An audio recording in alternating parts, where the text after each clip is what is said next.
Mais le principe de croissance, avant de parler de décroissance, pose question, puisqu'il induit aussi une production toujours plus importante de biens et de services.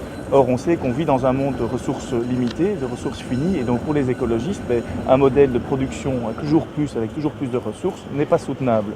Donc plutôt que de parler de décroissance, moi, je pense qu'il faut essayer d'aller vers une transition de notre économie vers une autre société qui soit plus durable et plus solidaire. Et donc si on parle de croissance économique, beaucoup pour le moment, je crois qu'il faudrait plutôt parler de croissance du bien-être ou croissance des solidarités, croissance des soins de santé, pour qu'on ait une logique et qu'on puisse mettre en place une politique qui soit tout à fait construite autour de ces thèmes et ces principes très importants.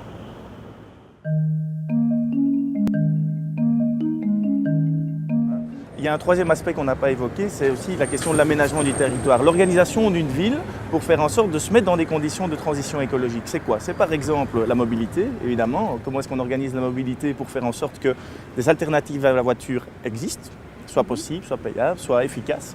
Mais il y a aussi toute la question de l'approvisionnement de la ville en tant que telle. D'où viennent les biens, comment ils sont distribués, la question des commerces de proximité, la question du contact avec les agriculteurs, avec les producteurs situés en périphérie des villes. Ce sont par exemple des thèmes qui sont de plus en plus travaillés, auxquels les gens réfléchissent, mais qu'on voudrait vraiment pouvoir favoriser et développer.